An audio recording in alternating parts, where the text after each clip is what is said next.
Millions of people struggle with focus and organization every day, but what if your job was helping them turn those challenges into strengths? Today, we're talking with an ADHD coach, and we're going to find out if this is the best career for you. Today, on Time We Discuss, I want to welcome Dr. Anna Burns. At this time, we discuss what it's like working as an ADHD coach. Anna, thank you for joining me today. Thank you for having me. I'm excited for this. And this is really, really cool. I spoke to a number of coaches earlier in season one, so quite a while ago, and I haven't really spoke to anyone since. So it's nice to have another coach back on the show. So I know that you are a doctor of physical therapy. I want to talk about how you went from that to being a coach, the education, how that all happened. So let's start there. How did that all happen? Yeah. So, yes, I'm trained, got my doctorate in physical therapy back in 2010, and decided that I would pursue outpatient practice as a pelvic health physical therapist. And so I was working in many different settings from hospital to, an outpatient orthopedic chain to someone else's private business. And then COVID hit. And I decided that if I was going to work for anybody, it was going to be myself. And so I created my own PT practice virtually in my basement. And at that time, that was what I just needed to do. Like I was like, I swore I would never own my own business. Clients had asked me for years, you should go on your own. I'm like, no, I don't do business. No, no, thank you. So here I was. I was also pregnant with my son. So he was born in May 2020. So I started my business in March, had my son in May. Don't recommend doing those two things at the same time. And then, especially during a pandemic, and then that's when my ADHD symptoms actually started coming to the fore. I had no idea that I had ADHD. I just knew that I struggled with things in physical therapy. School was super duper hard. Like getting my doctorate, I don't know how I did it, and I wouldn't do it again. Knowing now what I know, and then things like as a PT, I was always behind on my documentation. Like I loved treating patients. I hated sitting down and writing the notes. I gave I kind of switched around clinics every 2 or 3 years, and I always just kind of said like, "Oh, we're very nomadic people, us PTs, like we can work anywhere." And, all of this is kind of like I don't know why I didn't think I had ADHD. But after I had my son, it was like, okay, like if people were working this hard to get through their day, they wouldn't have multiple children by choice. It was just so hard to get through what I needed to do for my business, for my son. Trying to get out of the house to even get to an appointment was really hard. I was just sitting around my house looking at everything that needed to be done, and I couldn't actually figure out where to start or how to get anything done. And so I remember talking to my therapist and saying, like, there's something missing. Like, I've been treated for anxiety and depression my whole life. Well, since 18, my whole adult life. And there was just this piece that's like, I don't know about this. And so my sister had sent me a book because she got diagnosed when her son was diagnosed, which is really a very common thing for a parent to get diagnosed when they're helping out their kid, because all of a sudden they're going like, "Oh, that's me," and that's what happened. And so she sent me this book, and like it was a woman with attention deficit disorder by Sari Solden, and I just underlined and highlighted and dog-eared and, put Post-its everywhere. And it was just kind of like this light bulb went off of being like, oh my gosh, this is me. And so it took a while to get a formal diagnosis, but I knew in my heart, like, that's what this is. And so I worked really hard to learn as much as I could about ADHD, especially in women, especially late diagnosed women. And so as I did that, I really decided to turn to coaching as a way of helping other women like me who were undiagnosed for many, many years or misdiagnosed and have lived life not knowing that or not realizing that their brain was just wired differently. And so when the world opened up, I decided that I wanted to do coaching. I didn't want to go back into a clinic. I didn't want to go back and do any of the hands-on stuff. And so I just became the resource that I wanted for other people to have. And so now I work with mostly women, but I do have some men with ADHD themselves. I want to hang on your discovery because I think this is really cool. I was speaking with Holly Faust. She's an occult researcher, and I spoke to her back in season two, I think. And she, if I remember correctly, she was diagnosed or came to the realization that she was on the autism spectrum, but she discovered that as an adult. So I Mhm. briefly talked about that. What was that like? Did all of a sudden did the light bulb go off? Was like, or was there shame associated? So I'm curious, what was that like for you? Was it more of like, oh, I finally have an answer. This all makes sense now? Talk to me about finding out as an adult what that was like. To me, it was a huge relief. To me, it was like, okay, there's been this puzzle piece missing, and now I can name it, and now I can learn strategies. I can build my life in a way that honors the way my brain works. I was able to give myself a lot more compassion, a lot more forgiveness. I was able to kind of pull back on the comparisonitis, especially that, like, social media is very famous for. Um, so that was really great. I think for me, just it's almost like that lens came into focus and I was able to go back through my life and be like, oh, that's why I did this. This is why I did that. That being said, a lot of people that I talk to who are late diagnosed have a lot of grief of, wow, I didn't, why wasn't this picked up on earlier? I could have done something so much differently. I wouldn't. So there's a lot of that in a lot of people. I didn't feel the grief quite as much. I mean, a tiny bit here and there, but to me, it was just that compassion, that relief of realizing that there's nothing wrong with me. My brain isn't broken. I do things for a specific reason, and there are specific reasons that things are hard for me. And if I can just understand that, um, it makes things so much easier. Okay, so let's hang on to this specialty with your business, okay? Because I think, obviously any kind of competitive edge that a business has is going to be a good thing. So I'm curious, and I love that you're taking your own experience and kind of leveraging that and turning that to helping people. I absolutely love that. So I'm curious, how can other people do something like that? Maybe if someone, wants to help someone that they're starting a business and maybe they're on the spectrum and they want to create a coaching business similar to yours, but in that capacity. So let's talk about actually starting that business and identifying your clients. How did you actually go about doing that? Did you put up a sign saying like, "Hey, if you have ADHD and you have a business, I can help you." What did you actually do to attract those clients? In the beginning, I was doing lots of social media because that's what you're told to do, right? Lots and lots of social media, and I wasn't seeing a lot of that like return. Like I'm shouting out there being like, "Hi, ADHD in adults, it's a thing, especially women." And what really helped was just talking about it to my friends, talking about it to people at church, talking about it at networking events, and going and meeting people for coffee. And it's that sort of thing that really drives the business because it's a way of me putting myself out there, me having my voice, and they know me, and that's kind of how I really build a business, is mostly word of mouth.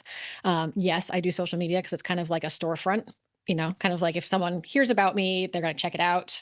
So I got to make sure I'm there. But um, typically, it's word of mouth. I love that. Okay, so and I was going to ask about how social media is for you now, and you already kind of answered that, where it's like more of that credibility. I'm here, but you're kind of more. It sounds more of like the old school kind of word of mouth, being a real life marketing kind of. And I remember hearing this before from another organization where they were doing a lot of digital marketing, and they were actually talking about going back to physical marketing because nobody gets things in the mail, for instance. I mean, you do, but you don't. Right. But talking about going back to that old school mentality. So I'm curious, and you kind of already answered this, but I'm going to ask it, point blank anyway. What has been the most bang for your buck when it comes to promoting yourself? Has it been the word of mouth? Has it been clients? Has it been friends, family? How are you getting most of your clients coming in? It's mostly people that I know, or people who have referred me, referred other friends to me. It's just getting out there and just putting myself out there. So like I spent, because I had to, because I had a baby and it was COVID, like I spent, a long time doing social media stuff because it was kind of the only way that I could go about doing anything. And then at some point I realized I am just in my house by myself all day long.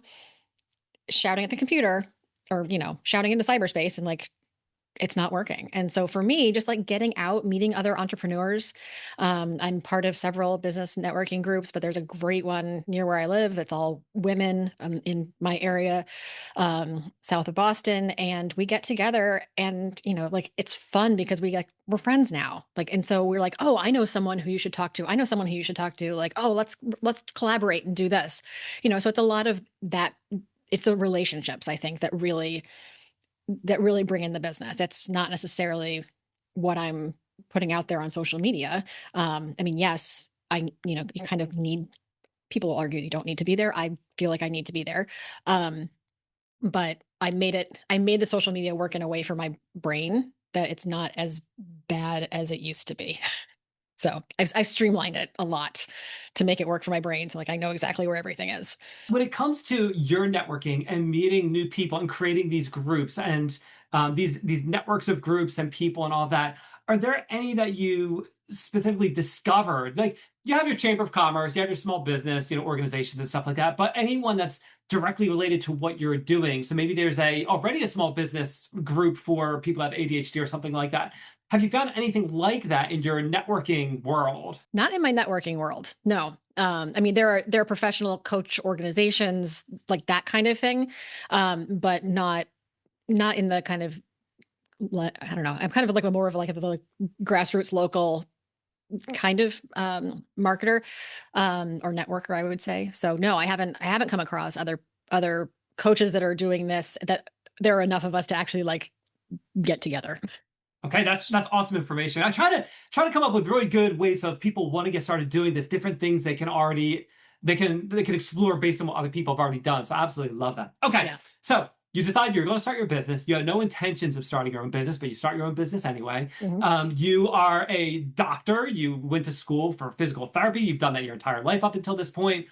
What did you do to learn about business? What did you do? Was it trial and error? Was it podcast? Did you talk to business professionals? How did you bridge those knowledge gaps when it comes to running your own business? I had a business coach in the beginning. I had two different business coaches. So I worked with one for about a year, and then I worked with the other one for a couple of years. I want to interrupt you there. How Yeah. did you find them? Were they friends? Did you look online? How did you find them?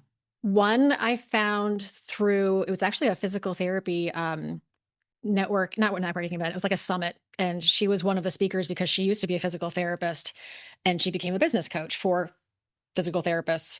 And so I saw her there. The other person was actually someone that is a friend from high school, and we had been out of touch for many years. And then when I started opening my own business, it was like, oh, like I should call her, and she can help me through a lot of. She like her specialty was kind of getting your clients first, and then working on like how to build your business and all that kind of thing. So those were kind of mostly they weren't like the nuts and the bolts of like, here's how to apply for a tax ID or here's how to file an LLC. It wasn't that kind of stuff. It was more, I think the first business coach helped a lot with the mind shift of being like, hey, you don't have to be a physical therapist anymore. You can let go of that and you're still going to be successful. You're still going to be doing wonderful things. Um, so that was really helpful. And then the second one was a lot of the nuts and bolts of social media marketing, how to make that easier.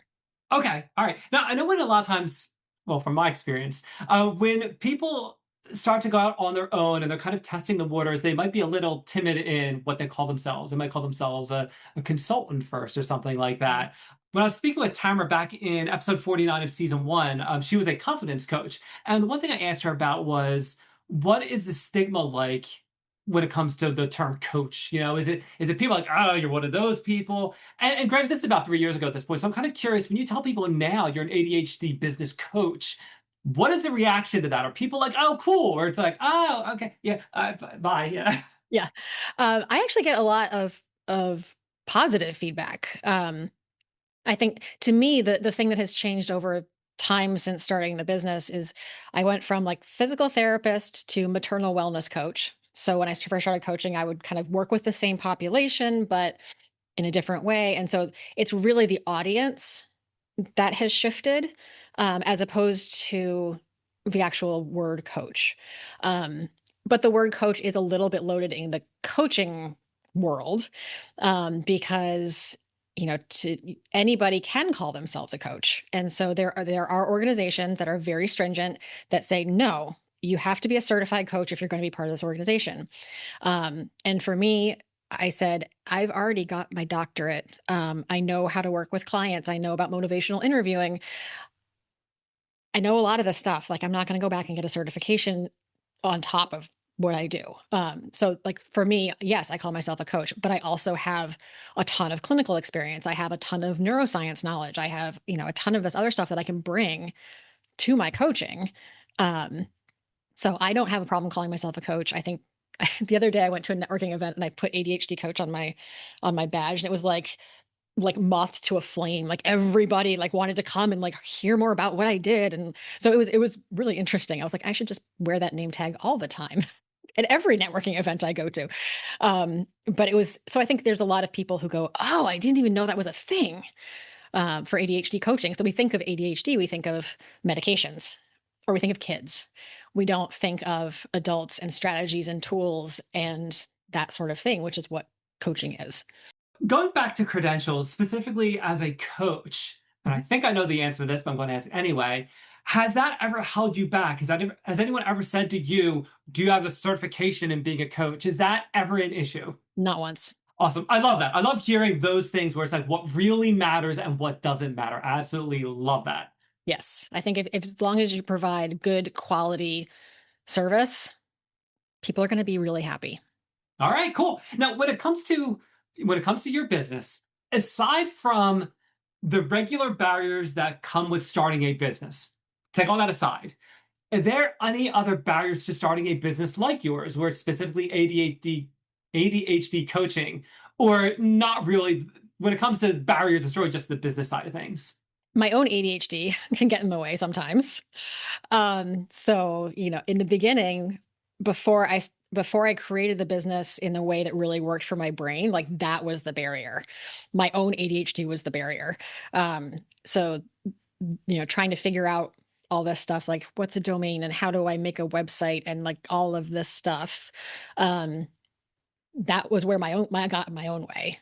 But I think that's been it's just the business piece mostly that's been the biggest learning curve. It's just been like, "Ah, what do I do?" And when it comes to being a coach, if someone wants to start out doing either what you were doing or something similar, how important is it for them to have a coach mentor? Is that necessary? Is it possible to just, learn on your own and decide I'm going to be a coach, I'm going to help people do XYZ? What's your opinion of that? I think mentorship is hugely important, hugely important. Um, Not just for a coach. Like I think even like when I was a PT, like I had mentors. I mentored other people. I have helped mentor other people who are physical therapists who have gone on their own and started their own practices. So I think having a mentor is incredibly helpful because figuring it out all by yourself, A, takes way longer than it needs to. And B, like you're limited by your own brain and your own ideas. And so when you can bounce something off of someone else, whether it be someone in that same coaching vein or just someone in a totally different industry, but like maybe they're starting their own business or have started their own businesses in the last 5 years, I think that mentorship is huge.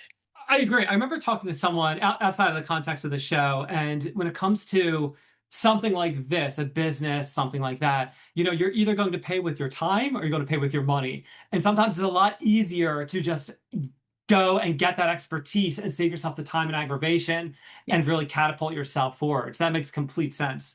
Yeah, and I talk a lot to my clients about, delegating and working in your zone of genius. Like don't spend all of your time in your business working on things that don't light you up. Like there are people who you can pay to do things so much more quickly than it would take you to figure out how to do it and then do it.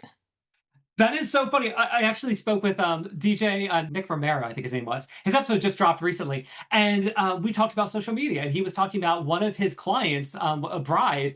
He sent a reel to her, or he sent the raw footage. Actually, she made this awesome reel, sent it back to him. And he was like, "Hey, this is really cool. You did this in a fraction of the time that I could do it. Do you want some business from me?" Yeah, exactly. Exactly. That is going to save so much time and poof. Talk to me about as far as your coaching business goes. a skill that you acquired kind of late that if you acquired that earlier would have been so much more helpful. And this could be, learning about how to code for the web. It could be how to run social media or traditional marketing, or what is something that's like, I wish I learned this one thing. If I learned this so much earlier in my career, it would have paid back dividends. I think for me, a lot of like the social media piece is a lot to figure out, but I did have help in the beginning. So that, I wish that I had been, that's what it is, more confidence. Because I have been, yes, I can go on social media, but I loathed it. Putting my face on, putting my voice, whatever. And so by having to do it over and over and over and over again, it's become so much more just easy. And so I think having that, if I had had that confidence in the beginning, I could have hit the ground running a lot faster. But because I kind of always had this like, oh, I don't like doing this. I'm a like imposter syndrome, like crazy, because like I have a physical therapy degree and now I'm a coach. And what if someone finds out? So I think there's a lot of that was going on. And so I think if I had gained that piece, it's not even like how social media works. It's like getting my voice out there and being okay with talking about my business and what I do. Because it's a weird thing. And that's really interesting how you talk about like the different sides of you. And I've had this conversation with two different people, one on the show and one outside of the show. But the one I'm thinking of is Susie Schaefer. She had her own or has her own publishing company, but also does oracle card reading. And she was saying for the longest time, if my memory serves me right, she kind of kept those separate. And once she kind of brought those together and was like, no, this is me. This is my business. This is me. She said things just blew up for her in a good way.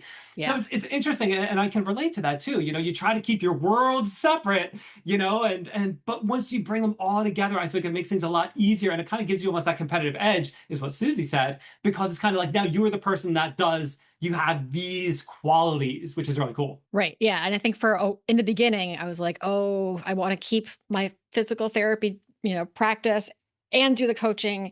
And then as a business owner, you go, it's really hard to keep two businesses running at the same time. And so I kind of stopped marketing the physical therapy business. If someone finds me, I'll talk. But I think for me, I bring the parts of physical therapy that I love, the problem solving, the neuroscience, the why behind what's happening, all of that, like coaching and encouraging that we do as physical therapists. Like I bring that to the coaching, and once I can realize that I'm like, it's not like I'm ditching the degree and starting something completely unrelated. It sounds like that, but in reality, it's really me bringing the I don't know, the gifts and the good stuff from one and moving it into the other. And so now I have a completely aligned business that really works with my history, my brain. When a person decides that they are done with coaching, that they've got everything they want out of it, it's time to move on to something else, what are some occupations that you think would lend themselves well to catapult into from being a coach? Any type of like consulting, like if you can move into like almost like scaling, like if you can maybe you're doing individual coaching, maybe you can move into more of like a B2B, like a business to business type thing where you're helping multiple people. Maybe you can create your own, your courses, your digital products, things like that, where you're kind of not in the one-on-one space anymore. You're not kind of trading that. You're still interested in what you're doing, but you're using different modalities than PT word to then move out and kind of use your brain differently, right? It's like people get burned out from coaching, and that's fine. But I think a lot of people are moving into the coaching space. I haven't seen too many people move out of the coaching space because I think once you become your own boss, you're like, okay, never going back. But I think that's probably the thing is like you would pivot to things like digital content creation. People do write books. People, write and sell books. They, create their own podcasts. They do different things. Sometimes someone's doing all of those. I don't recommend all of it at the same time, but sometimes, when you feel like, okay, coaching is good, I got it. It's kind of the same thing a lot, if let's just say you've been doing it for a long time, but you still have a wealth of knowledge. And so it's just a matter of like parlaying that knowledge into a different format. That is awesome. One of the things I'm really trying to focus on now is not only the current job we're speaking about, but also really getting into it and then getting out to try to provide more of a, a, a larger vantage point of what the whole career trajectory could look like. Yeah, And I feel like we can keep talking about this, but unfortunately, I am running out of time. sure. Before I hand the floor over to you, I want to take a second to thank Mary Ellen Lundy for introducing us. Mary Ellen was in episode 170 as a professional organizer, so everyone please go check out that episode. The link is in the description. Now, Anna, this is the part of the show where I like to offer my guests the opportunity to talk about a project they're working on, a cause they believe in, more about their business. So if there's something specific you'd like to discuss, the floor is yours. Yeah. So I do one-on-one coaching. I'm starting doing group coaching offers too. So I offer everybody a free 30-minute call with me. I call it a momentum mapping session to just talk and see, is this something that you're ready for? Because I have a lot of people that don't understand what coaching is or what is entailed or how does that help or whatnot. And so I want to get on a call with everybody. So I offer that, like, let me answer your questions. You might be curious. And even if you don't work with me, like, hey, I want to help you with your journey and figure out what the next steps are. So that's kind of how I like to meet people first. And then we decide if we're a good match and they think that I can offer them the help that they need, then we can move forward. That is absolutely awesome. I'll make sure I get those links from you. I'll put them in the show notes. They'll be in the description. They'll be all over the place where people are trying to find you. They can easily do that. Great. And it's been absolutely awesome having you on Time We Discussed. We learned all about what it's like being an ADHD coach. Thanks. It's a great different way to talk about what I do. I love it. Thank you for having me. Okay, so what are some highlights from today's conversation with Anna? Well, for one, let's talk about education. Even though she's formally trained as a doctor in physical therapy, that is not needed to be a coach. In fact, no real, quote unquote, real education is needed to be a coach. You don't even need to get a certification. You can start acquiring clients and refer to yourself as a coach, and there's no problem with that. Now, obviously, if you want to be a part with any of the coaching organizations, they do require a certification to go along with that. But generally speaking, from a business perspective, you don't need any of that. Like I said at the beginning of the episode, I've spoke with so many different coaches during the course of this show.